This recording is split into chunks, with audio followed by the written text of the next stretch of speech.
I promise to find laughter when life is stressful and know that with you by my side, we can face anything. And I cannot vow that every day will be full of joy, or that the journey together will always be easy. I can vow that even on the worst of days, we'll find a way to make you smile and laugh. I think when you say I do, and you say for better, for worse, or for sickness or in health, you always think that it's talking about somebody else. Going into our first year of marriage, I really wasn't expecting anything different. And when we got married, and I started to notice some changes in Ryan, and he just didn't seem like himself. I've been living with depression and anxiety for so long, not really addressing it and not really thinking about it, not thinking about how it's going to impact our relationship after we get married. When you're married, especially living in such a tiny apartment like we were, there was no time to ever recharge. It was always trying to be on and hide this kind of depression, and eventually it built and grew into this monster that, started damaging our relationship and driving a huge wedge between the two of us. It took a couple months of just sort of deterioration and not a whole lot of communication between us. He would shut down if I tried to confront it. I was so unhappy. And so, a year ago, I had decided, I'm like, okay, this isn't working for me. I love my husband, I love him, but I don't want to raise children with someone this unstable. And so I set a little alarm on my phone to remind myself, if in a year it's not any better, then it's time for a divorce. Where before I felt like I was in caretaker mode, now I was starting to resent the marriage and resent him, and I was already checked out.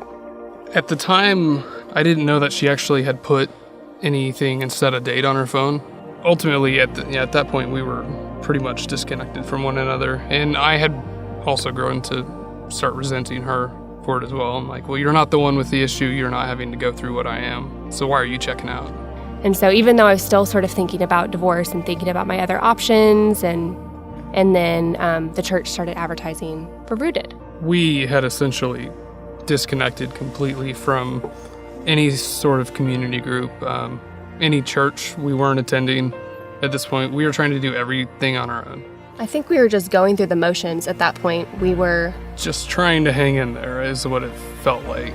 I'd asked him, we'd sort of broken away from the church, and, there's a loneliness that accompanies that. So I'm like, well, let's just attend a service together and sit together, and maybe you can hold my hand. We went into Rooted kind of shifting from this, I can do everything myself, to, oh wait, I need to give this up.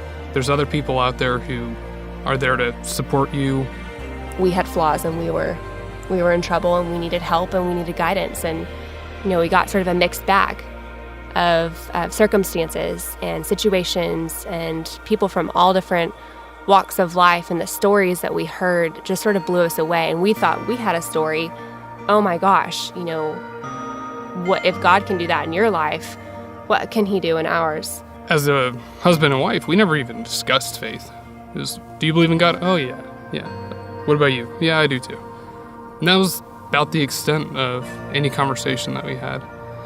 And so I think Rooted gave us these tools to be able to have a conversation. And watching their transformations too through Rooted. So not only were Ryan and I changing, and changing how we felt about each other, changing how we felt about our group, changing how we felt about God and our relationship with him, things just slowly started to change. And so being able to have this Rooted experience remind me that you don't got to do this by yourself. You have the ultimate resource for getting through some of life's struggles. Then being able to really believe in that and buy into it, it's reflected in all aspects, I think, so far of my life and my marriage. After going through Rooted and being surrounded by people who encourage you to have this mindset, I became less focused about what my day-to-day happiness is like, and actually trying to change the nature of my heart to be loving towards my husband. She asked me if I wanted to, get baptized, and what's weird is I had actually been kind of thinking the exact same thing. prior to it, and I was like, absolutely. Rooted started to come to a close. I realized that I really needed a fresh start. One of the things Matthew said before he baptized us was all of the past is gone. Like, look forward. And not just personally, when you're thinking about baptisms, you think about just that person's spirit, but since we're married, we're connected, and so it was very much a let's put the past behind us and start over. And it was really cool because I really